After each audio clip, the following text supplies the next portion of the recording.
take you live to the Information Ministry, where the Information Minister, Kojo Oppong-Nkrumah, is giving details of the implementation of the RTI Act 2019 to 2023. It was actually passed in 2019. 1999, appeared reluctant to pass the bill. Indeed, by 2007, when I joined media practice, it was a widely held view that the political class lacked the will to pass the bill. And even if they mustered the will to pass the bill, they would not be able to implement it effectively. So it was refreshing to know that on the instructions of President Akufo-Addo, and true to his campaign commitment, the RTI bill, which had been in and out of Parliament for about 2 decades, was reintroduced to Parliament on Friday, the 23rd of March, 2018. The news reports of that day were keen to mention that the bill had received cabinet approval only the night before, Thursday, 22nd of March. The legislative branch of government in the 7th Parliament also did its due and passed it into law.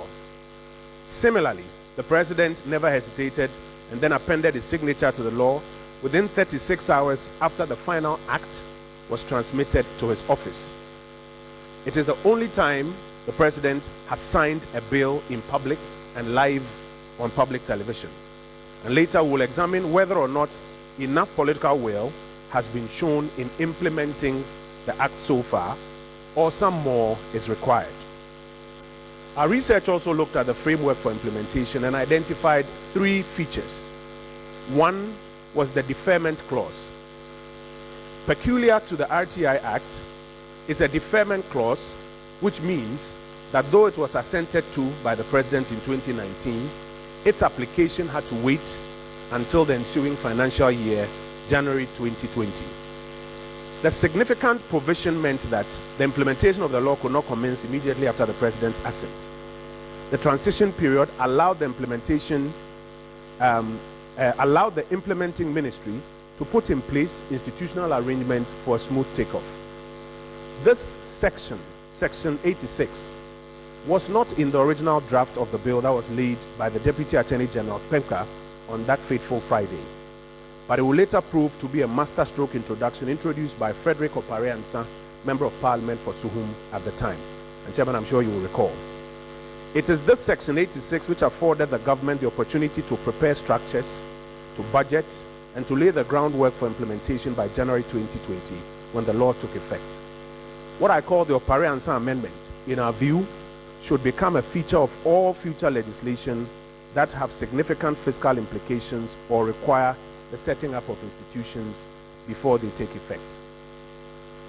Another feature that our research identified was budgeting. Despite the deferment clause that I've just mentioned, the initial budget of 105 million cedis required for the full setup of information units across the over 600 government offices all over the country by January 2020 was not availed.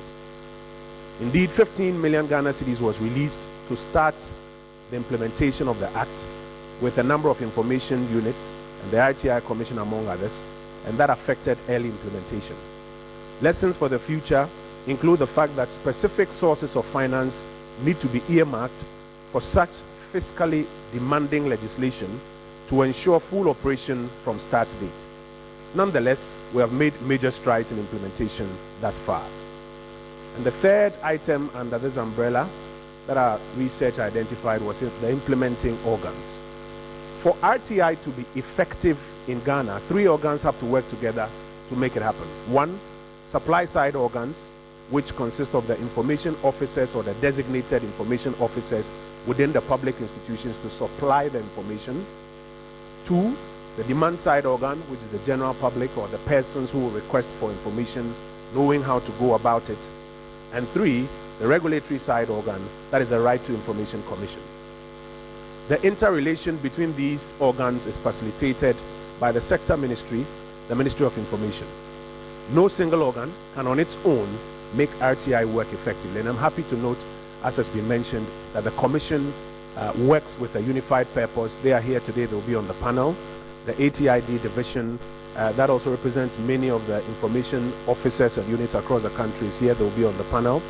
And practitioners who have also had the opportunity to use the RTI Act, including the Media Foundation for West Africa and academic institutions are also here. They will also be on the panel to give us their feedback to help us improve in subsequent years.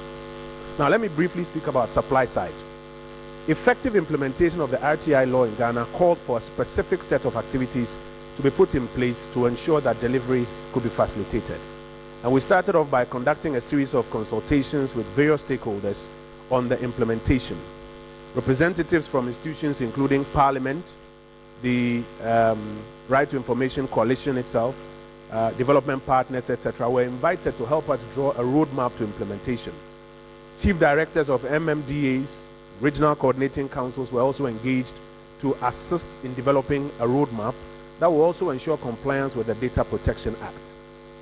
A clear roadmap was developed to ensure that by 1st January 2020, we will be ready, resources allowing, to implement.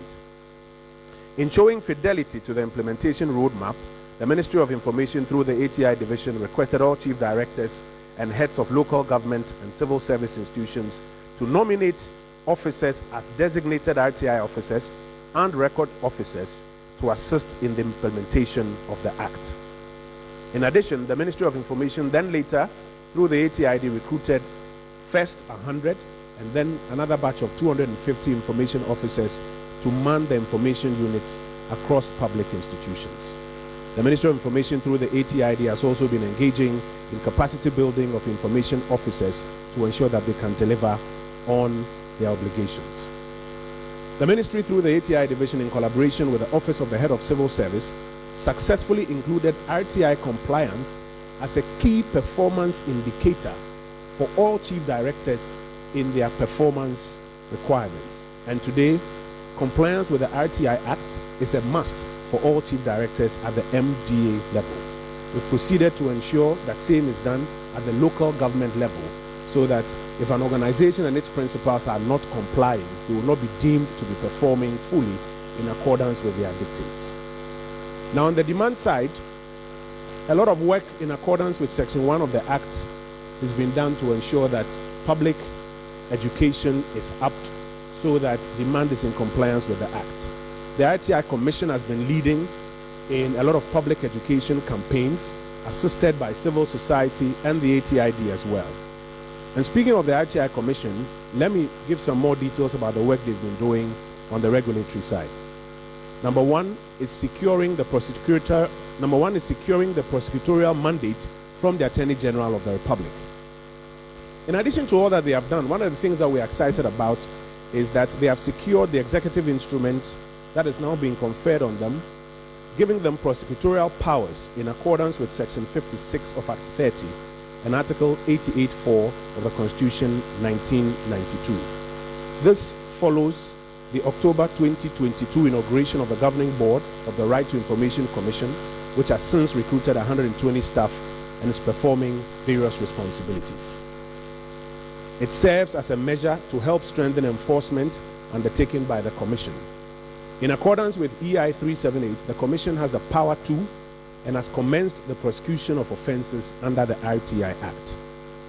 They've also been conducting compliance surveys, and for example, in 2022, the surveys of 149 public institutions proved that 51 of the 149 institutions were found to be non-compliant, representing about 34.2% of institutions monitored. The Commission recorded 98 out of the 149 monitored institutions as compliant, representing about 65%. So we are not there yet. There's still a lot more to be done. For the institutions deemed non-compliant, limited knowledge of the Act was identified as a contributing factor. And as I'm sure they would explain today, a lot of work is being done on sensitization within these public institutions. They've also been making determinations of review applications. 95 applications for review were filed with the Commission prior to the end of 2022. 27 of the total applications went through the full process and determinations were made by the Commission. 31 were settled through alternative dispute resolution means, and 27 of the applications remained at different stages of review as at the time we presented the 2022 report to Parliament. Madam Advisor, ladies and gentlemen, I want to speak briefly to some of the early successes in these 3 years of implementation.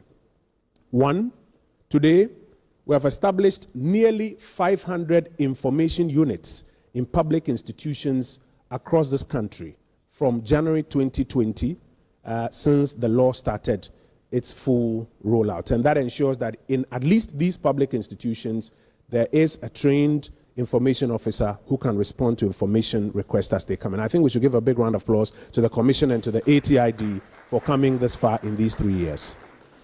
Additionally, regular training, sensitization, and capacity enhancement of public institutions has ensured an appreciable level of understanding and compliance even in these early years. Number 3, as at the end of 2022, over 1,000 requests for information had been received across the various public institutions, and the overwhelming majority of them had been granted, showing that the implementation is seeing an uptick.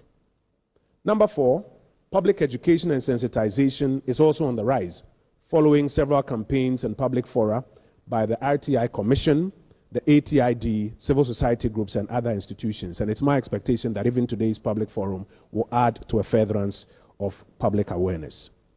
Number 5, the quick setup of the RTI Commission and its effectiveness in resolving complaints is a major point of success for us. The political will that was demonstrated in the passage of the Act has been enhanced by our commitment not to shield any public institution or officer who fails to comply. Today, the RTIC has even received, as I mentioned, prosecutorial powers and has commenced prosecution for offenses under the Act, regardless of whose ox is gored. Number 6, the RTI Commission has also set up offices now in Kumasi and Sunyani to ensure that operations reach the middle belt of the country. Earlier this week, I gave instructions for an office to be availed to the Commission in Bolgatanga to set up another of its, what I call, forward operating bases there. And we are looking to open yet another office in Takrady in the medium term to ensure that the Commission has offices all over the country to deliver fully on Act 989. The Access to Information Division of the Information Services Department, in consultation with the RTI Commission, has successfully developed an online records management system, and that's a 7th success for us, which will enable applicants to apply for information online, aid information officers in keeping accurate records, and improve application response times. This unique platform, which has been developed in accordance with Section 18 of the RTI Act, will not only digitize the application process and processing of RTI requests, but will also transform records management across public institutions in the country. The ORMS is expected to be in full operation in 2024. Madam Advisor, permit me briefly to speak to challenges that we are facing. First is the institutional culture of silence and secrecy. The behavioral change challenge affects public institutions' full embrace of the law, as they are used to working within a culture of secrecy. The RTI law is vital in providing legal background for individuals, journalists, students, etc., to exercise their right to access information. However, the challenge of the ignorance of the law, and sometimes in particular the deliberate refusal by public agencies to provide information because they feel it might embarrass them, is leading to difficulties in implementation at some point. And it's because in many places, people still want to treat information on a need-to-know basis. We would like to serve notice, and notice is hereby served, that under Act 989 and in accordance with Article 21(1)(f), information is no longer a matter that people must get access to on a need-to-know basis. It is a right, and a procedure has been provided. Make it available. Another challenge that we are facing is the delay in the passage of the legislative instrument. It's a crucial accompaniment to the Act, and it provides details about the nuances of the Act and facilitates its implementation. Without the LI, certain aspects of the law are still difficult to implement. The absence of the LI has led to some challenges in some areas, as the ambiguities in some parts of the law regarding, for example, the number of days in processing the initial information request, or even the period within which reviews by the Commission should be responded to, are matters that are yet to be sorted out. A lot of work has been done by the Commission, I must say. A lot of stakeholder engagement has taken place because we would rather take our time and get it right than rush and get it wrong. And we are hopeful that the LI will be laid at the next meeting of Parliament. A third challenge, Madam Advisor, that we have faced is the public records keeping and digitization. Remember, the law deals with information that is available. So where there's poor public record keeping, a lot of public officers can take convenience in saying that the information is simply not what? Available. It has become a challenge in the implementation of the law in some areas. And that is why the ministry, working through the ATID and in consultation with the ITI Commission, is putting in place measures to address this issue using technology. And finally, the challenge of resource constraints. We've still not been able to roll out fully all the information units across all public institutions, and we've still not been able to populate all public institutions with information officers because of the obvious resource constraints. And those are matters that I would not belabor. For next steps, we are working, as I mentioned earlier, to lay the LI in Parliament at its next meeting. We are also working towards the full utilization of the online records management system from 2024. And thirdly, we look forward to populating more public institutions with fully functional information units to allow for effective operations of the Act across all of government in the shortest possible time. We, from the Ministry of Information, the Access to Information Division at the ISD, and I dare say from the Right to Information Commission, will continue to push the implementation of the Act and proactively update the nation on our workings. And we look forward to the partnership of all stakeholders in this endeavor. The discussions and lessons that you share with us today will go a long way to add to what we have already learned from our research so that we can improve next year and the coming years in our implementation of the Act. I wish you fruitful deliberations, and I thank you for your attention.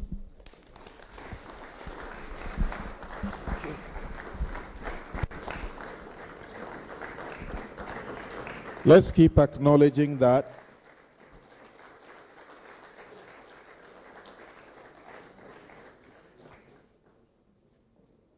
I have said at a number of places that the RTIC has endeared itself to Ghanaians in such a way, within such a short time, that sometimes you pause to ask, is this a state institution? Is it a government institution? You know, the normal inertia that you have in many state organizations. So we are thankful about the enormous success, and yet they deem it important that we need to review after only 3 short years of implementation. And some of us have followed with admiration how the Mother Ministry, Information Ministry, is ensuring that all of this is happening. I was in court the other day dealing with a difficult matter, and there are about 7 other lawyers in the same suit. And we discovered that we had a difficulty having a particular piece of information. And then one of the lawyers, very senior, got up and said, "Samson, but have you done an RTI on it?" I said, "Look, I didn't even think about it." So even lawyers are taking refuge. MPs need the RTI Act. All of us, we need it. So let's do everything to make it the best we can. Thank you very much, the Honorable Minister for Information, and MP for Ofuase Ayurebi. Now, we're keeping to a time. We're going to have a panel discussion and have these people who have had something to do with the law. They have had very substantial work to do with the law, to share with us the journey so far. And as I mentioned, the RTIC, in fact, their website is known as rtic.gov.gh. If you do not know about it, please keep that in mind, rtic.gov.gh. I just went there and corrected myself. Their 5-year strategic plan is titled Pathway to Open and Transparent Governance. You go there and there's a lot of information that you can use. Now, we are going to have a panel discussion through which we will discuss and review the implementation so far. Without much ado, let me welcome the panel members, beginning with the Executive Secretary of the RTI Commission, Yao Sapong Boateng.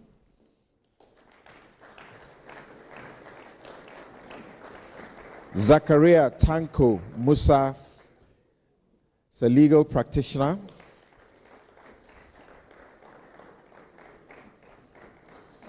And oftentimes seen to associate with the Media Foundation for West Africa and what they do. The Minister of Information describes the Media Foundation for West Africa as a significant partner in the implementation. We also have Winifred Nafisa Mahama, Dr. Winifred Nafisa Mahama, who is Head Access to Information Division of the Ministry. Thank you very much. Now, these are people who have done a lot of work. And Dr. Nafisa, they have done quite a lot of work as far as the implementation is concerned. So be ready to get the right information that you need. The Honorable Alhaji Ben Abdallah Banda,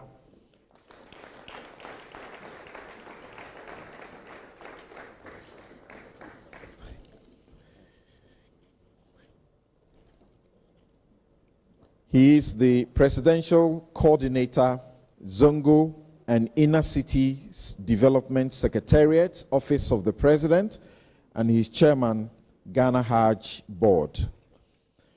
I have the privilege and duty to throw a few questions at them. Please, the microphones are before you. And I will begin with someone who is deep inside and appreciates particularly the research that has gone on. How significant is the research, the survey that you have had? How significant is it to your journey going forward in the implementation?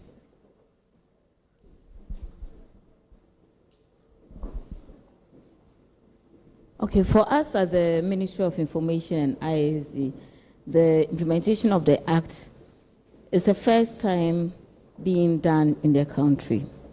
For every public policy that you embark on, there's a need to, along the line, do some form of monitoring to evaluate what steps you've already put in place. So it was one of the main reasons why we decided to embark on something like that. And going around and implementing the roadmap and everything that went with it, we collaborate with other institutions. We collaborate a lot with the CSO, with the Commission, and all that. And we pick feedback from them. So it was important for us to get some form of feedback to be perfecting the process as we move along. Secondly, there was a need for us to document something to put down for future referencing so that it can be a case study for other, for implementing other policies, and also a case study for other jurisdictions to pick up and learn from our experiences. So those are the two main reasons why we went into the research. So I'm asking because first you did a survey to inform what you needed to do right. Yes. And the second time you have done the survey again. Did you find the roadblocks identified in the first survey, which the minister has just highlighted a while ago, in the second survey? Some of it.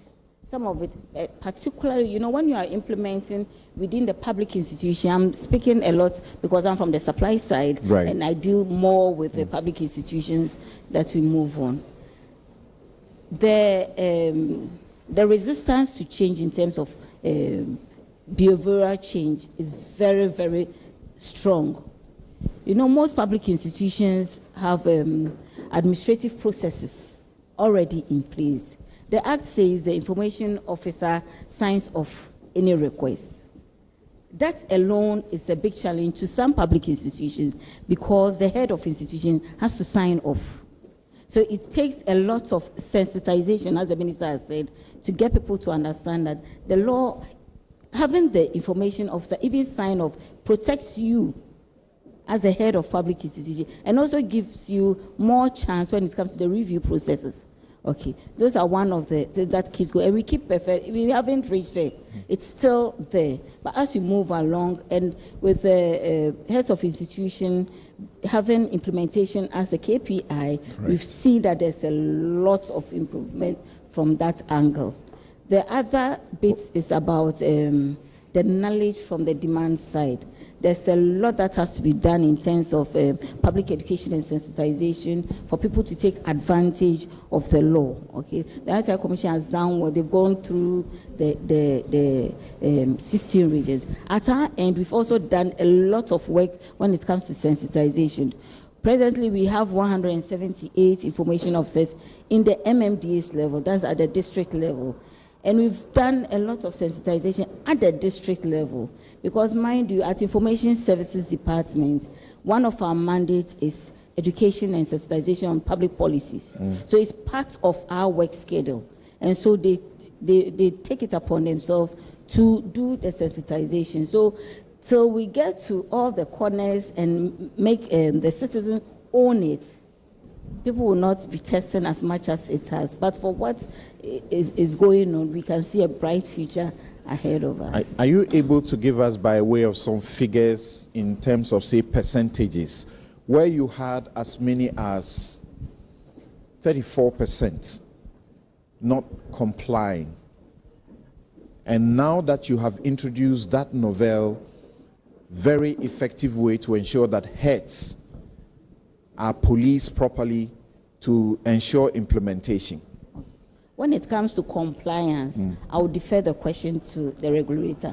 All right. That is part of the... Thank you very much. Yes, upon Boateng, that's where we start with you on it. From where you sit, you are the sort of the police. Yes, so the Right to Information Commission has a department whose object is to monitor and check compliance to the law. Now, we have our internal processes that helps us to investigate your level of compliance. We may come in and check what you are doing in terms of the implementation. We may also throw in a request as if we are regular requesters for information and go through the full process to find out where you are lacking in the implementation process. So far, we have done quite a number of them, and I think that in the beginning stages of implementation, our focus has not been to punish the non-compliance, but to rather help update the loopholes in the public administrative system to help ensure that most institutions improve their capacity to request, to respond to requests. And that's what we've been doing so far.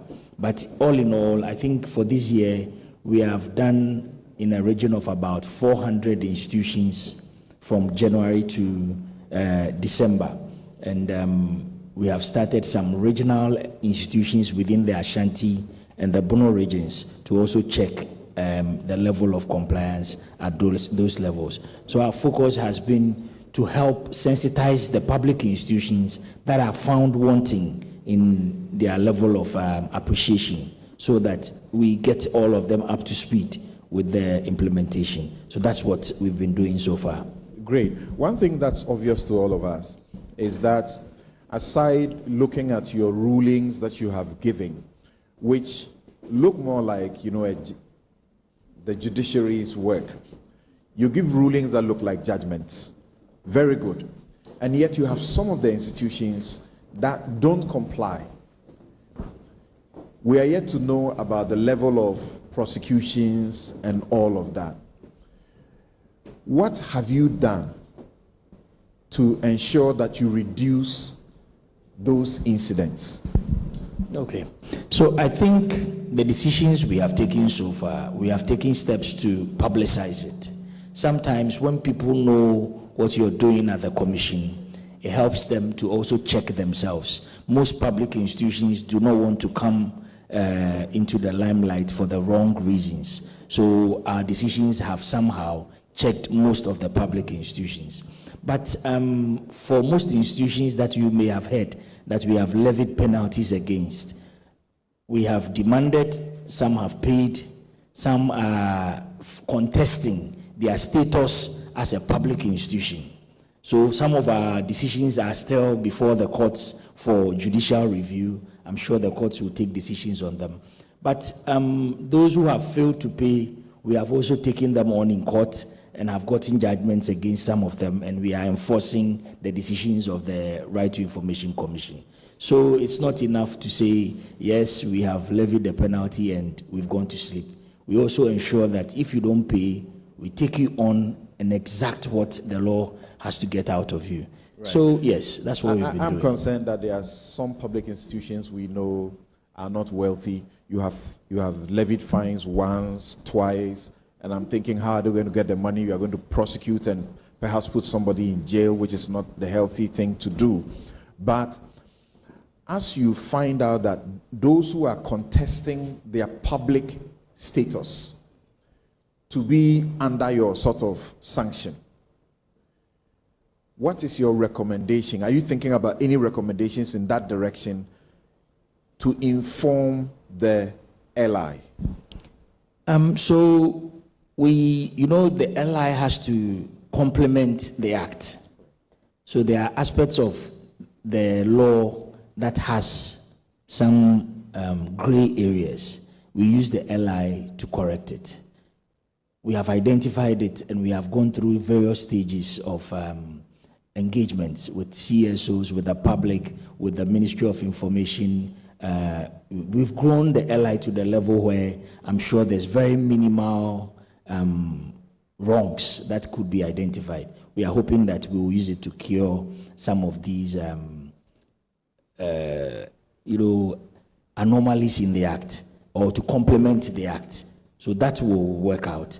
But I think that in some instances, we believe that the law itself is very clear on, for instance, what or who a public institution is.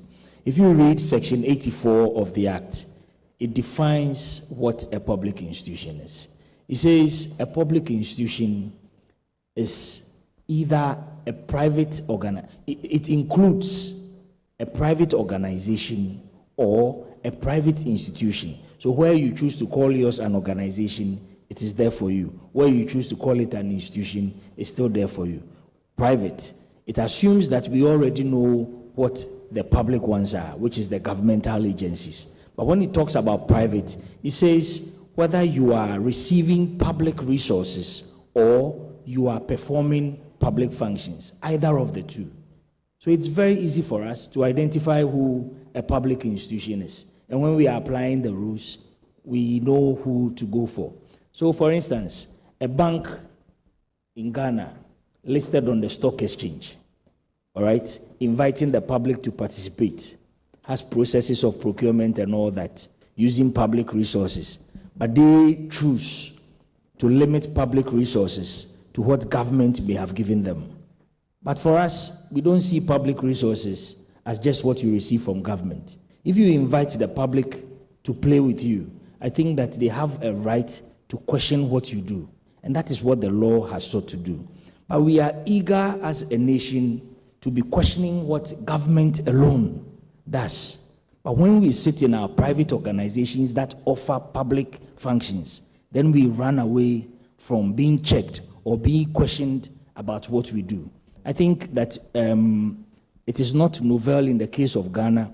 If you go to the US, you'll find that when they started this practice, every agency in the nature of a private institution was running away from the cover, but the law grew to include them all. So it's a stage that we all go through and make sure that we get a full implementation, and we are all accountable for the information we generate and the work we do in the public area. All right. We should return to you to share with us your major difficulties so that the participants who are here may help with suggestions if they have any. Now, Tanko, you were one of those who were first recruited to go around and help people to understand this law when public officers felt the law was rather bad. By the time you finished your seminars, they were rather happy about it. When the president was committing to the bill, he said, "This is the mother of all anti-corruption laws." Do you think, 3 years on, that the law is living up to this statement by the president? Thank you, Samson. Before I answer that, let me just, I have to actually make I don't know whether it's a disclosure, but sometimes I feel a bit guilty when we have these issues about the supply and the demand side.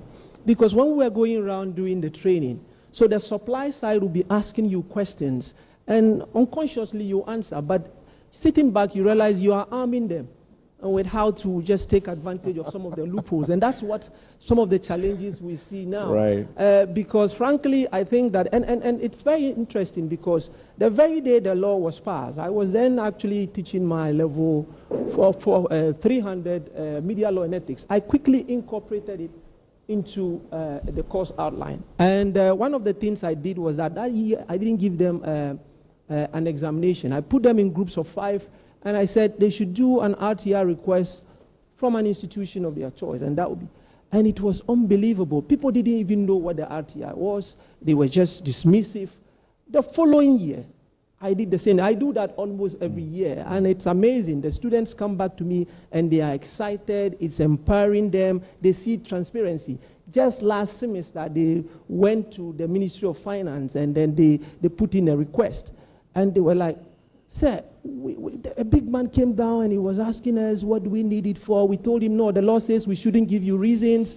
And they were so happy that students, and they have a whole director coming there, and they see the humility with which. So for me, I think, yes, there are challenges, but when we went around initially, and then looking at where we are now, I see that there is a lot of transparency. I mean, just take the Media Foundation for West Africa through the 4th Estate. A lot of the information that they have put out there was because of the RTI request. Right. So yes, I mean, it is one of those laws that will really change this whole issues we have about corruption. But like the executive secretary said, if you look at all over the world, I mean, when the law is being passed, people don't easily embrace it.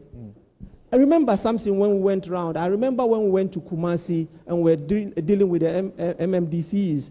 They said, namu, my tree is bad. They said, namu, law ben namudiba.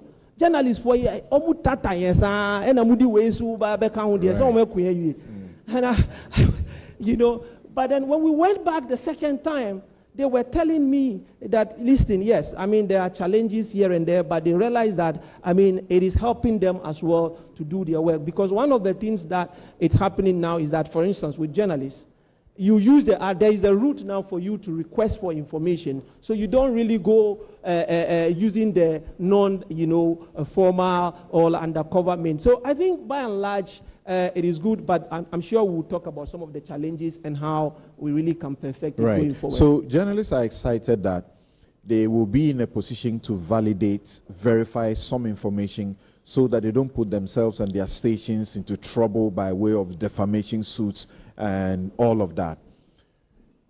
Following the process so far, what would you say is the single significant challenge that requesters face? So I think two things. I say to journalists, and sometimes my colleagues don't want to hear that, I say to them that the RTI hasn't really come to change the way we do our journalism in terms of our processes of gathering information.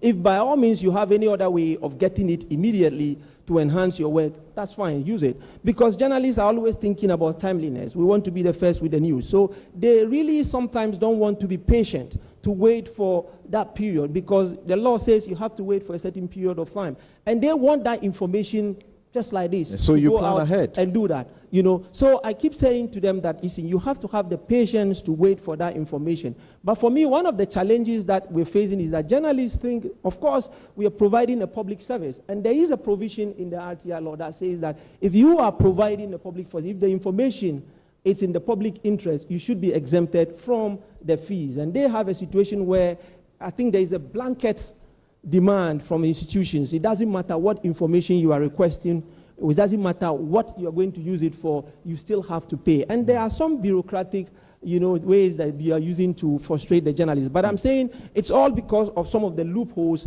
that I'm sure when we come out with the LI would come and tighten that, and by and large we would see some changes. But yes, journalists are facing a lot of challenges in terms of the bureaucracy, and sometimes, and something, I think one of the challenges too is that, like Dr. Nafisa said, some of the institutions have their own way of doing things. So you request information, the law says request through the information officer. You send it to them and they tell you, no, go back and write to the director. And the journalists are thinking, no, but it says to the information officer. And there's this back and front, right. You know. And do you think through the regulations, through the legislative instrument, this problem can be cured? Because it's a genuine problem that you write, and because of whom you have addressed the application to.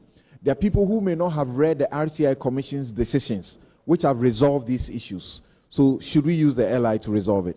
The LI should be used to resolve it. But when you look at the issues that keeps coming up, really it's not the issue of the LI. It's just, I think, the institutions themselves have to be proactive and realize that, listen, this is the thing. It is the information officer. You don't need to really ask them to go and write to the head of institution, right, because they are denying themselves the opportunity for the review. Right.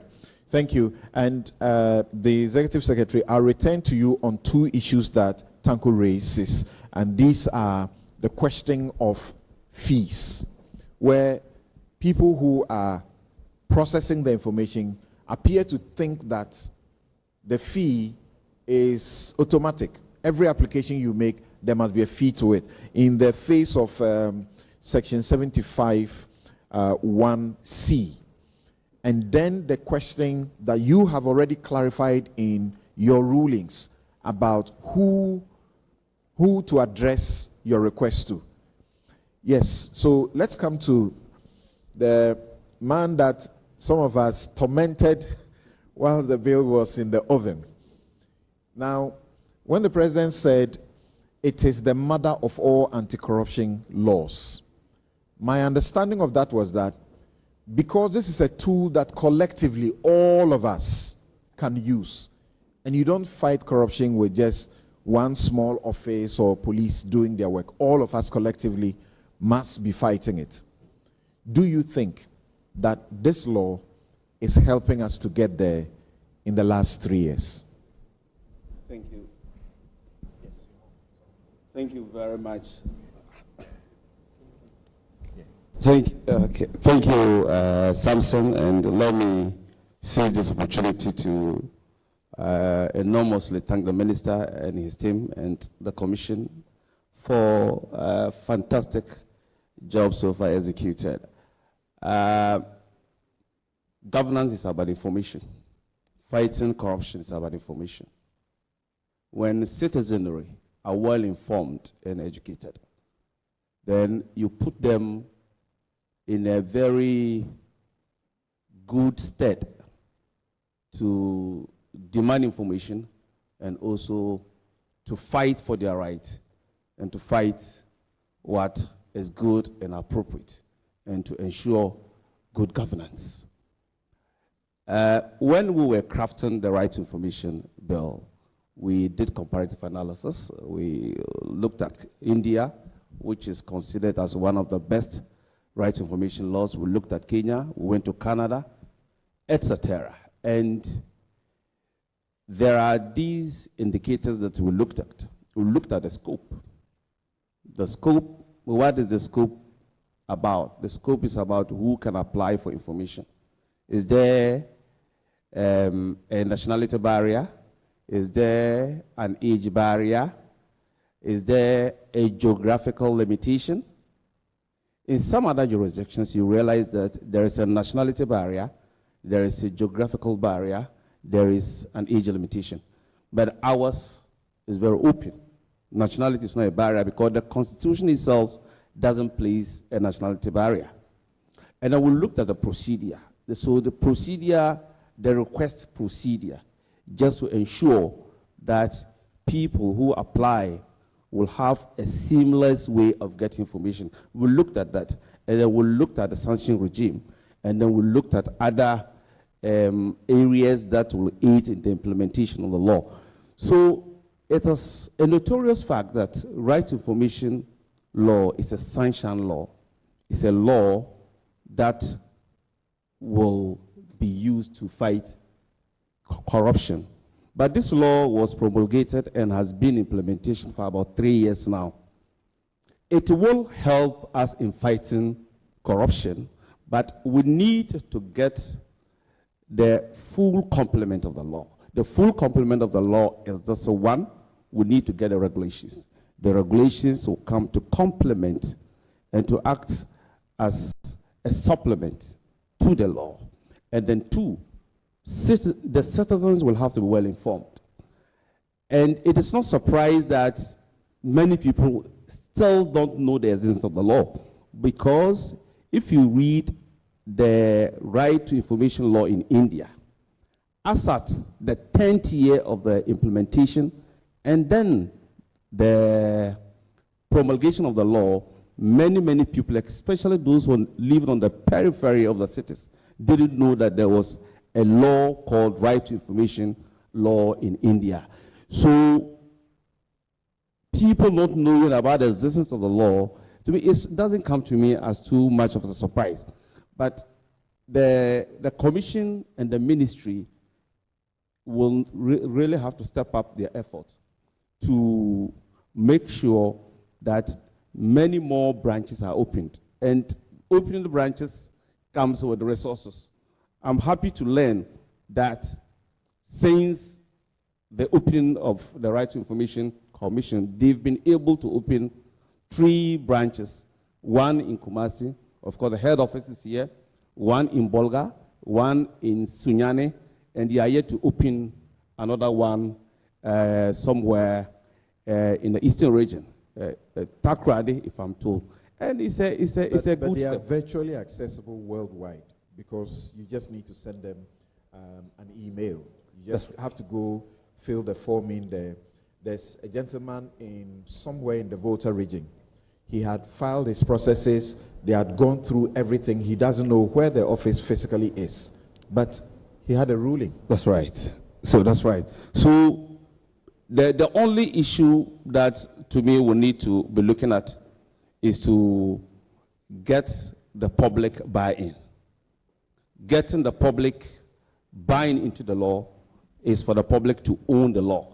And for the public to be able to own the law, they must really understand what is contained in the law.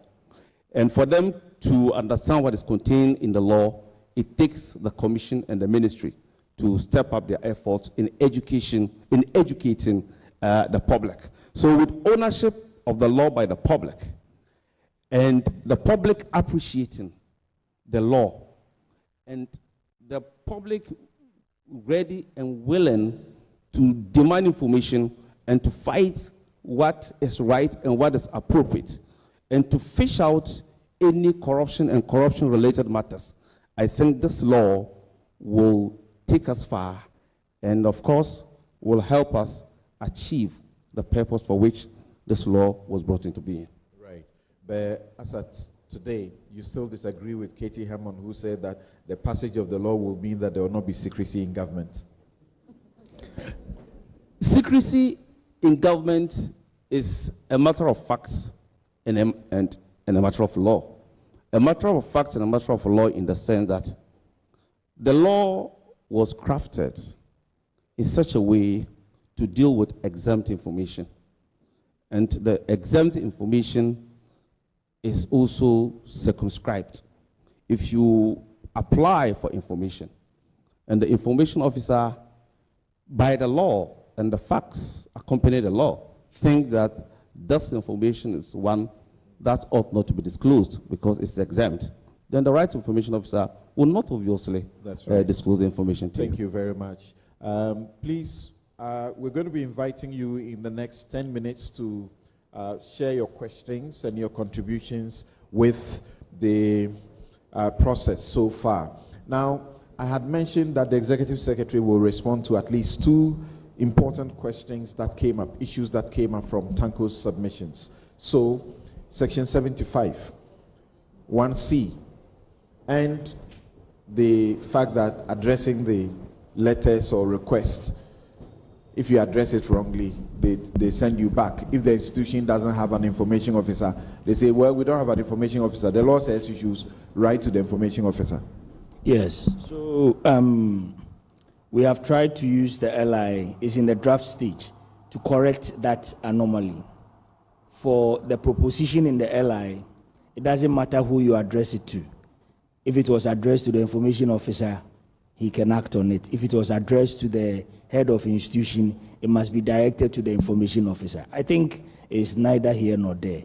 The person wants information. The who you address it to shouldn't change the fact that he requires the information. So we've made provision for that arrangement to cure that anomaly. Now there is this arrangement. But the same law requires yes, that you demand of each institution to supply their organogram and to indicate whom information requests should go to. Yes, but we are saying that all that is a matter of bureaucracy that the law has proposed. But if it is hindering access to information, then our focus should be on whether or not you are getting the information. All right, so whatever it takes for an applicant to get the information is what the LI will be looking at, so that we don't let the processes prevail over the substance. That's what we are seeking to cure with the LI. Now, you'd realize that there's this arrangement for internal review. Under the LI arrangement, we are looking to, we are making a proposition to scrap that arrangement. Because in reality, all right, if you request for information from a public institution, there are information officers here. They will never give you the information if the head of the agency has not signed off. In fact, in the ministries, it is the chief directors who sign off the information to the applicants. So how are they going to now review invariably their own decision? All right. So the practical side of it suggests that it is the heads who are invariably giving out information.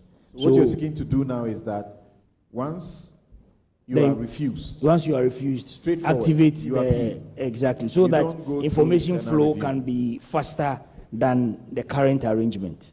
So that's what we are proposing, because from the practice, it is more or less the situation that the heads of the agencies are the one actually making the decisions. Because the information officers would definitely not give you the information if they haven't been sanctioned to give you that information. So that's the comment I want. Before you come to the issue of fees, yes.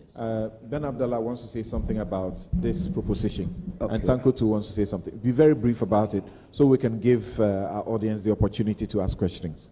Yes, so the point is this. The procedure is well laid out. And LI is only coming to complement. It can't, as it were, derogate from the act itself.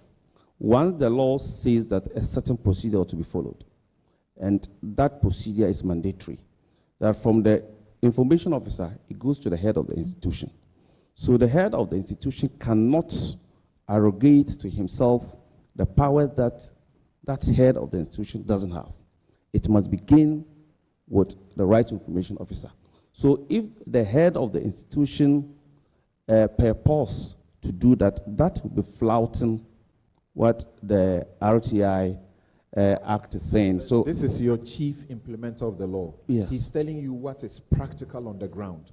You have made a law, yes, and you say, information officer, you have the power to process the yes, information. Now, if you decline, refuse to give the information, the requester should go further up, yes, to the head of the institution. Yes. The information officers are here. He's telling you, they will tell you that they don't do it on their own. It is their head of the institution who approves before they give you they refuse the information. So if you want that same person to review their work, you're wasting our time. And then we need to have a second look at the law. And we need to have a second look at the law. If the practical implementation of the procedure that has been fashioned and incorporated in the Act is problematic, then we have to go back and have a second look at the law. I was just going to say that I don't think you can use the LI to cure this problem. So it's not possible. We have to go back to the Act. But I think that is all about the goodwill. I mean, like I said, we really don't need. This is a very simple and practical matter. If they want to really get the thing done, they will do it. So let's maybe engage with them and get them to understand the philosophy behind these processes, and then use the Act when we get the opportunity to review the Act, because certainly there are so many things. Do you think, though, that it is possible to keep the Act's provision as they are and focus on empowering the information officers to exercise their power? Is it practical? The entry level of the information officers itself is a problem. The information officers that were recruited by the Ministry of Information are all very low-level entry officers. And so, I mean, practically, do you expect somebody who has been asked to provide information about maybe, I remember some of my students went there and they were asking for how much a head of institution was being paid and all those things. And do you think the information officer would confidently release that information without recourse to his boss? And that guy should have some very strong... But that's what it ought to be. The law is the law is the law. Yes, yeah. I know, but... yes, yeah. Yes, so, Samson, let me indicate that the process is more of an amendment to the Act that we are looking at. All right. But the practical side of it is what I wanted to share for our comments. Thank you. Now to the fees. In terms of the fees, I think the law is very clear that we shouldn't be charging people for the cost of reproducing the information. There's the Fees and Charges Act 1080 of 2022 that gives out the fees for RTI request. I think a photocopy is in the region of about 28 pesos or 27 pesos, and a printout maybe about 38 pesos. So depending on the count, that's what you are likely to accrue.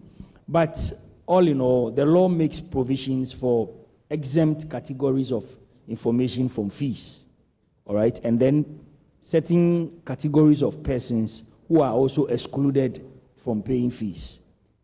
So if it's in the public interest, if information requested for is in the public interest, according to the law, then it is exempt from a fee application. However, the issue of public interest is a matter of evidence. Yes, and it is for a matter of public policy, and let the courts indicate in a circumstance. In some, I've always been given the example of the situation where in a more structured society where everyone can be identified in a locality by some ID card, all right, you are able to sign a petition and identify yourself, so that if we have about 10,000 citizens or residents in the Kokomlemle area of Accra, and 5,000 of them have evidently shown that they are interested in that information, then it is a matter of fact that it's in the public interest and you are able to give it out. So maybe with the advent of our Ghana cards and others coming up. That's going to be a difficult task for a requester. Is there not a way? But there's a way. By which the commission can give guidance. These are what you should look for as information officers when someone applies and says this is information in the public interest, so you don't charge them. So we are developing guidelines to help guide information officers who have been given discretion, all right, to exercise in certain aspects of the law, so that when they are doing it, they can be guided by the guidelines to arrive at that decision. Because anytime you must exercise a discretionary power, you must be guided by some principles. So that one is being developed. But there's Tanko indicated that there is always a way. And sometimes he felt guilty of empowering the people against the reproduction of the information. But the law also says that disabled persons have access to information for free, and poor people have access to information for free. I was coming to that. Yes. The poor people, indigent people. Yeah. How does the information officer confirm that this person is indigent, is poor, so you get it for free? So the issues of discretion still come up to help guide information officers to determine whether this person falls within the category of a disabled person or a poor person. So that would be an issue for discretion. All right, thank you. Yes. I was coming to the point that I say it all the time. As a lawyer, we always also look for the loopholes in the act. If I am a journalist and I want information and I look at the volume and I think that it is quite voluminous and it will cost me more when I'm trying to do a story in the interest of the public, I'll look for my disabled friend to assist me. So I think there's always a way. There's always a way. Yes. Or your indigent friend. Indigent friend. Right. Thank you Yes. very much. In fact, I did one such RTI case in the court, and I was urging the judge that this application was in the public interest. So first of all, they shouldn't have charged. In that matter, they had charged 2,000 cedis when the fees had not come out. And we said 2,000 cedis is exorbitant. You can't do that. The judge said, despite we inviting the court to take notice of the fact that the matter was even debated in Parliament, the matter for which the application was made, the judge said, you can't say because it was debated in Parliament, it's a matter of public interest. So go and pay 1,000 instead of 2,000. All right. Yes, very brief, then we bring in. Yeah. You know transcripts. University students apply for their transcripts, and they have to pay. And some of these students were very clever. They realized that if you are requesting for your personal information, you are not supposed to pay. So they asked me, they said, so can't we start requesting for this information using the RTI? And then I have my boss, he's telling me I have to be very careful the sort of things I've been telling these students. Right. Thank you. Thank you. Now, Dr. Nafisa, before I bring in other people to ask you questions or make contributions, you have been acting like sort of a liaison in making sure that the implementation is smooth. Share with us your most difficult challenge that you want assistance to resolve. It's so wide, I even think of which one should mention. Now you have information officers who have been posted to public institutions to facilitate the process. They are not staff of those public institutions, so they need cooperation and support from those public institutions to be able to respond to RTI requests. So once an officer gets to an institution which already has their culture and there's that resistance, and is that person a spy coming in? Is that person, so we've had instances where we intervene through sensitization and engagement with those public institutions to get the acceptance for the officers and to use them. And for those who accept easily, even sometimes come in requesting for extra officers when the load is very high in those public institutions. So it's with constant engagement and sensitization, public institutions realize that they actually really need the officers at their, because if they are supposed to designate officers, the designation means additional responsibilities to the designated officers, and so the timelines and everything becomes difficult. So that is one of the major challenges. I can tell what you are simply doing is making a plea. Please, heads of institutions who are here, and those of you already in your institutions and a new person is coming, take it as somebody who is just being employed by the institution. Don't treat them as though they are strangers. So Please, a round of applause for our panelists, Ben Abdallah, Nafisa Mahama, Musa Tanko, and also Yao Sapong. Now, please put your hand up if you have a question or a contribution to make. I need assistance to take the microphone around. Yes. Okay. Thank you. I see. We'll do 1, 2, 3, and 4. Then we'll come back for the next round. Like I said, we're keeping to the time. So, please, the microphone. 1, over there, far end. Right. Quickly introduce yourself and brief with your question or contribution.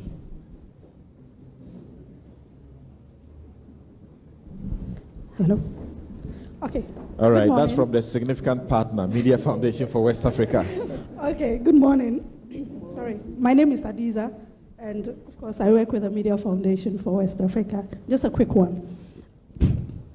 In terms of the implementation, I've heard a lot about what the ministry and then the RTIC are doing. But I just want to ask quickly, in terms of public awareness, if the ministry and then the RTIC are also considering translating the act into local languages so that at least the minority can be also factored in. And also if there are bill translations also. So that's just what I want to ask. Thank you very much. So that will go to Dr. Nafisa and the Executive Secretary. The next person, right there, the lady. Thank you. Then the third person is in here. Then the fourth is here. Thank you. Yes. Thank you very much. My name is Ajua Dubia Owusu, also with the Media Foundation for West Africa. Mine is more of a contribution. I think that despite the decision that has been taken by the RTI Commission, we've still had some challenges with the determinations that they make.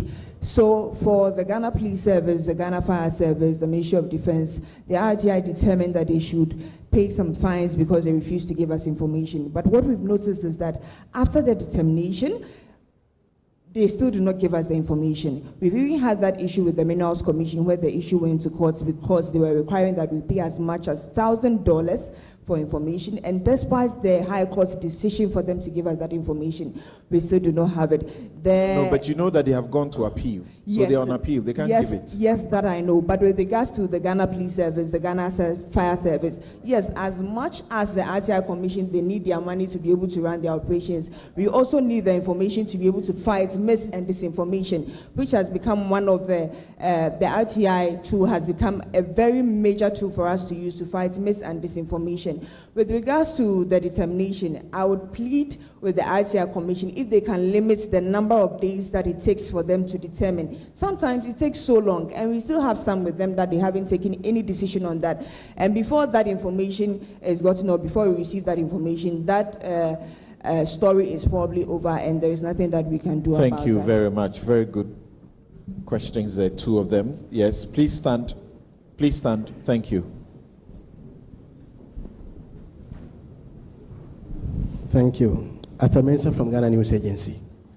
I have two questions. First, to Mr. Sepon. In your presentation, you said the focus now regards the first to who? To Mr. Yao Sapon. Okay.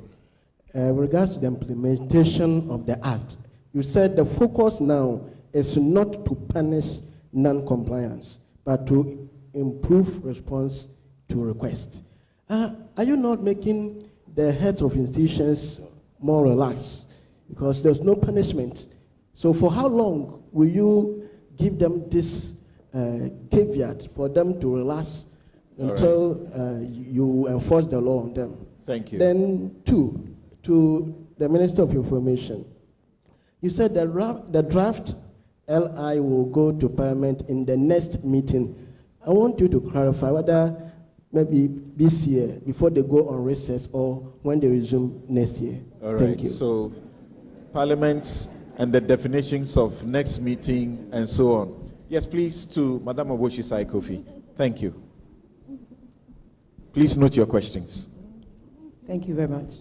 I'd like to first congratulate the Minister and his team and the Commission for all the work they've done. I stand in a unique position of being quite aware of how difficult it has been to push this act through over the last decades, having been part of the incremental movement of it month to month, week to week.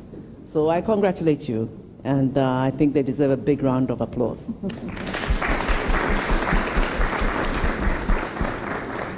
While we were speaking, I believe I did not hear anything about the deterrent power of the act to corruption. And I feel it's a very important thing that should be considered by a forum such as this. I have the belief that even the existence of the act itself is a huge deterrent to groups, businesses who might want to engage in corrupt acts, because you have that fear and that knowledge that anybody can ask for this information and receive it. So I think it's a part that must be considered and amplified in the public education to add to the achievements of what this act can do. Thank you. Thank you very much. So if you are in some place and you think you are in darkness and you are alone, you have to think about the fact that the law exists and people will come ask questions. And I must acknowledge, with your permission, that tonight at 6 p.m. at the National Theatre, there's an event in honor of Akoto Ampao, one of the guys who pushed this like no other did. Please make time. Let's be there. National Theatre, 6 p.m. tonight, to remember him. Yes. As in terms of translating the act into local languages, we have had that conversation, but the more practical approach has been that they are translating apps online. And if it's easier if we put the soft copy of the act online and people are able to use their computers to listen to the act in the local language. So if people can be aided to get that, it's easier. But in terms of funding, you know that we are challenged. So if you want us to find funds to do this, it may take quite a longer time. But with the guidance, we can do this. We've had a conversation with the Ekropon School for the Blind in terms of translating it into a Braille version. The challenge was that to get, I think, about 100 copies of Braille, we were in the region of about 400,000 cedis already. How many people can we reach with that kind of a translation? In a conversation with the Ghana School of Law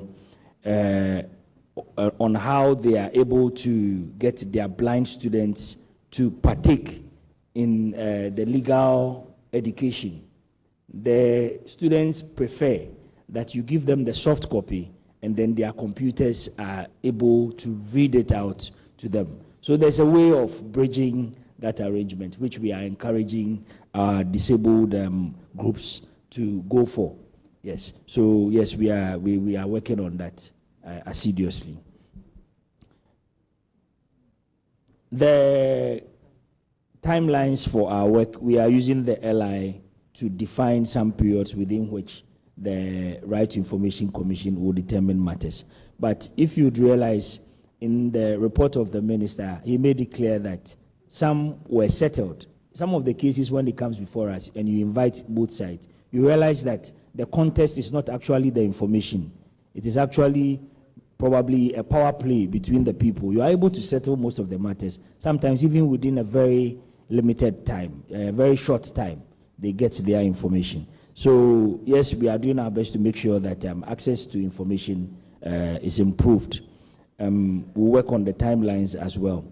Now, when you are dissatisfied with a decision or the conduct of a public institution in terms of releasing information to you as an applicant, and you sit back and all you do is to complain, no one will be at your aid.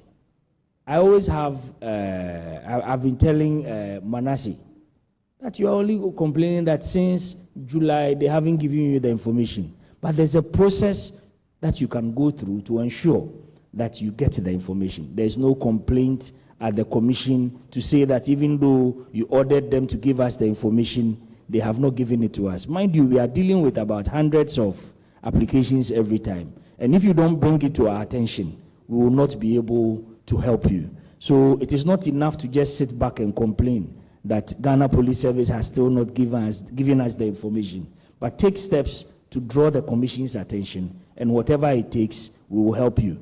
Now, in terms of institutions that we have levied penalties on and they have not paid, we have gone to court to enforce the decision. And it also includes getting the courts to compel them to release information that is associated to that determination. So please take note of that and help us to help you. All right. Thank you on that one. I suppose that there was a gentleman who spoke the about of whether you are delaying punishment. But if you want to say something, yes, go ahead. The issue about focusing on compliance instead of the punishment. All right. Honorable Abdallah Banda had indicated that we should improve the education.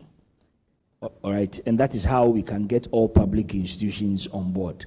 It is not to say that we are slow to punish, but if the people you are working with have not been sensitized or educated to know their obligations under the Act, it is very difficult to just throw in the whip all the time. Otherwise, you are not helping the process. The process is not intended to punish. It is intended to ensure that people within the jurisdiction of Ghana have access to information. Thank you. We are slow to draw the whip than to... Dr. Nafisa, yes. There was a question directed at you, so... Correct? I suppose, okay, Yao has answered that substantially, but she felt that you also have a role to play in making sure, because money matters, translation and the rest. Okay. From where I come from, most of the issue to do with translation, from ISD perspective, has to do with public education and sensitization. ISD has the architecture. If I say ISD, the Information Services Department has the architecture to sensitize people to the remotest area of Ghana. We're in all the districts in the regions. And we have staff who do the sensitization in the languages that the people speak. Okay, so we are all into the fact that we need to do nationwide public education and sensitization on the Act itself to get people to understand it, appreciate it, and own it. That is one major way we'll get people to be relaxed and own the Act. Right. Yeah, so say something quickly, then we go for the next round. I think that there are two matters that haven't been attended to. For my list I have here. The minister being a member of parliament, I'm sure he knows the exact time of laying the LI. Minister, right. I don't know if you want to speak to it. Yes. So maybe we can also use it as a point of education. Parliament has three things. We have sittings, we have meetings, and sessions.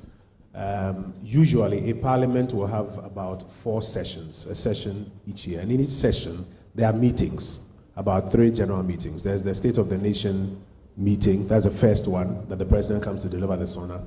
Then there's a major legislative meeting before summer. Then there's a budget meeting. So in my remarks, as I mentioned, at the next meeting, we are currently in the budget meeting. The next meeting is the SONA meeting. That is at the beginning of the year. We're expecting that by that time, would have received all the responses from the various stakeholders, and then we can lay the legislative instrument. Thank you very much. Yes. Something. I think Madam Oboshi mentioned the issue of making it clear how this law actually empowers people. It's off again. It's on. How this law empowers people. And you know within the law, even if you can't read and write, the law allows you to request for information in the language orally. And I think this is very empowering. And so I think it is something we need to constantly make people aware that it doesn't matter who you are, you can request for information, you don't have to give reasons. There's this issue about punishment. And I think I have a problem with this punishment because when you look at the punishment, the fine, who pays the fine? Whose resources are going to be used to be paying the fine? These are issues we need to be really looking at. So for me, if we can find a way of getting them to comply, it's better because invariably, you cannot say that the person has, unless you can demonstrate that the person has willfully refused to provide that information, in which case you'll be arguing that his or her earnings should be attached, which itself have got a lot of challenges. Right. So I think let's find a way of getting people to comply. I'm aware of some proposals for the purposes of the LI that sought to, define clearly the lines where individuals will be held personally liable to pay, rather than saddle the institution with your own, recklessness. Yes, the next and final round of questions. Yes, I've seen two hands here, 3. This time it's only for this part. Okay, let's take the microphone to them. Mariada and the next person and the next. Good morning to you all. My name is Mary Awelana Ada. I work with the Ghana Integrity Initiative, also here on behalf of the RTI Coalition. I believe when we mention the RTI Coalition, everyone assembled here would recognize and appreciate the efforts that were put in place by civil society to ensure that we have a law. I would want to commend our efforts and then also to thank the minister for supporting this process through getting the law passed.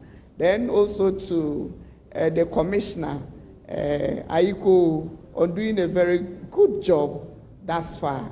Your support is infectious. We only want to say more grease to your elbows and to also ask, what are we doing together? Because we believe that there is a lot more. I have heard people ask about public sensitization. Civil society is located everywhere, like Nafisa said, ISD. What can we do more together going forward to ensure that those of us looking for information have it in the shape and form we want, but then also those who need to be informed about the existence of the law also know it is there. I believe when we have more sunshine, it will inure to both our benefit. Thank you very much. Thank you. Thank you. My name is Abdul Hanan Adam. I work with the EIB. Sorry, your name again? Abdul Hanan Adam, from the EIB network. Forgive me with the way maybe I'm speaking. The change of weather from Tamale to Accra is disturbing me, please. Yes. Oh, it's good, all of us, we are laughing. It's good. It's a good icebreaker. Thank you. But forgive me for that. My question goes to you, the RTI Commissioner. I want to find out, how do you determine someone is poor? How do you determine that when you are requesting for information? Because it's a bit confusing for me. All right. And secondly, we live in a country where people think that there are certain powers or there are certain institutions that you can't touch or you can't go to. And some information we are made to believe that are of national security importance, so you can't release some of these informations. And one has to do with Emmanuel Essien, who went on, the supervision at sea and went missing. That was in 2019. Until date, we don't have information to that effect. I personally asked the Fisheries Minister to that effect, and the response she gave was quite different from what the Information Minister, who is currently here, gave to us some time ago. And a colleague at JoyNews, who we were working with regarding this story, senior, I know you know him, that is Nyako, Kuju Nyako. Till date, he put in a request to the Attorney General because he was referred to his office. And the Attorney General later also referred him to the Inspector General of Police regarding that. And later we were told that because the matter is still under investigation, such information cannot be put out in the media. All right. So I want clarification to that effect. Thank you. What kind of information do we classify as national security? Okay, but you begin with reading the act for yourself. Yes. As a journalist, that is important. You need to read because you see the clear, demarcations there. There's another person. Yes. Now, and I'm limiting your question to one, not two. All right, thank you very much. My name is Augustine Boache, the Information Officer for Lands Commission. I want to find out from RTI Commission, do they have any specific plans for the RTI officers? We know we are given birth by the ministry, but we are working for the commission. We want to know, do they have specific plans for us? Yes. And please allow him to. That's what is important to him. Yes. Please. And secondly, not secondly. Thank you very much. Last one. My last one question. It's about setting up the information offices at the various ministries. We know, even though we are there, but some of my colleagues will bear with me that our situation there are not the best. Mine is different, but I know some who are not getting it easy at all. Aside the effort being made by the ATI division, and I'm very particular on the RTIC, what role are they also playing to ensure that our stay in the offices as comfortable for us to Thank you very much. Please, the very last questioner or contribution. Please, forgive me. I'll give it to the lady, and we end it. Hey, Lands Commission, you have a better condition, and yet you got slapped with fines how many times? Because you delayed. And even when the RTI Commission kept coming to you to give information to help them determine the matter speedily, you were not cooperating. Thank you very much. Please, my name is Margaret Yebwa, the Right Information Officer for Ministry of Foreign Affairs. Please, my interest is in the area of third-party disclosure. Last month we received a request from an applicant who asked for the passport details of a passport bearer, and not just the details of the bearer, but the information of his guarantors as well.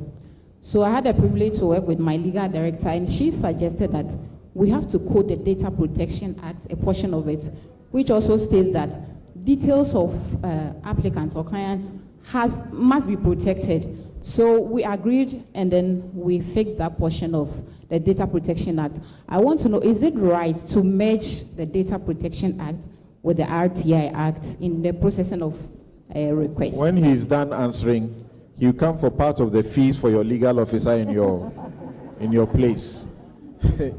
Okay, so we start with Ben Abdallah here. Okay. I want to talk about the third-party information. There is this supremacy clause in the Right to Information Act, or you can call it primacy clause, the Right to Information Act, which says that any law in existence before the coming into force of this, which has to do with the right to information law, or which has to do with the right to information, or any other law that will come after this law, insofar as it relates to access to information, this law is supreme. That is exactly what it's saying. When it comes to third-party information is protected according to the Data Protection Act. So once it is protected, you don't, so that it is exempt. You can't give it out. There are circumstances under which third-party information can be given out. And that circumstance, or those circumstances, one of those circumstances is that if the third party gives his or her consent that that information ought to be given out, then the information officer will then have the power and the mandate to give the information out to the requester, barring that that information can't be given out to the person requesting for the information. So on the question as to whether you can blend the Data Protection Act, and that's a yes. But insofar as it has to do with access to information, then that is subject to the Right to Information Act. So so far on my feet, if I can also speak a bit to the issue of who is an indigent. I want to, who is poor, but the Act refers to indigent, or poor or indigent. The Legal Aid Commission Act, when it was passed, there is this issue of indigent, which has been well explained by resort to the means test. So I will want to advise the minds of the commission to have resort to the Legal Aid Commission Act and appraise themselves as to what it means or who is an indigent. There are two ways to me of resolving the issue. You may want to use guidelines because the Act has already given the foundation as to who, a foundation that an indigent is exempted from paying fee insofar as that indigent is asking for information. Guidelines can resolve it by explaining in detail who an indigent is. You can also use the regulation, because the regulation comes to supplement or complement the Act. You can detail out who an indigent is by using the means test, so that if a person claims that he or she is an indigent, once the parameters have been given out in the regulation or in the guidelines, the information officer will then have resort to those parameters and decide whether the person is entitled to be given information free or not. Right, so please go ahead. And you can also see the Attorney General for advice. He's there for you. And the Attorney General's office is one of the most responsive offices when it comes to RTI requests. Yes, please.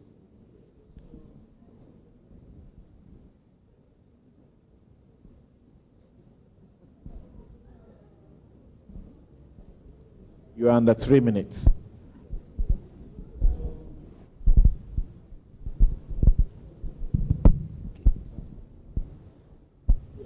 So to CSOs and the RTI coalition and the media partners, the Right to Information Commission is mandated under the law to collaborate with all of you in terms of performing our mandate.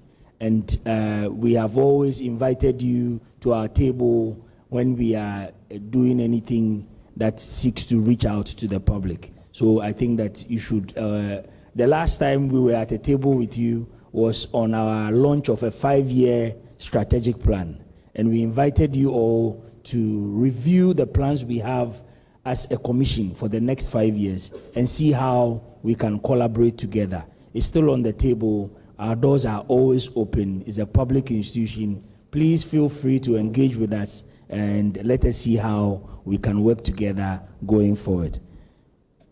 There's one point that I've always made when I've had the chance to educate the public on the Right to Information law, that no institution under the law is exempt from the application of the law.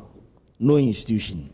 You cannot say you are the Ghana Police Service, you are National Security, you are the Ministry of Defense or the Ghana Armed Forces, and therefore the law does not apply to you. But at every point in time, it is the information under review or under request that we can assess to see whether or not under the law there is some kind of exemption that excludes that information from going out. Then we can apply it. So no manner of person or institution is exempt from the application of the law, and it is very clear. People make requests to the office of the president, they get the information. Sometimes it is referred to other agencies. The Media Foundation indicated that it is not all our decisions that they are in favor of or they are in agreement to. But I think that the law doesn't end with the Right to Information Commission. When we make a decision and you are dissatisfied, there's a review jurisdiction of the High Court, which you can activate.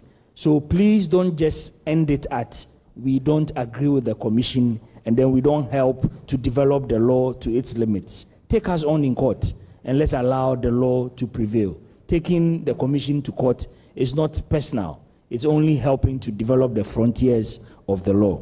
So please take note of that. I think that Honorable Abdallah Banda mentioned something about how we could possibly merge the Data Protection Act and the Right to Information Law at a point. But the Right to Information Law actually protects third-party information on its own, and there's a provision in the Act for that.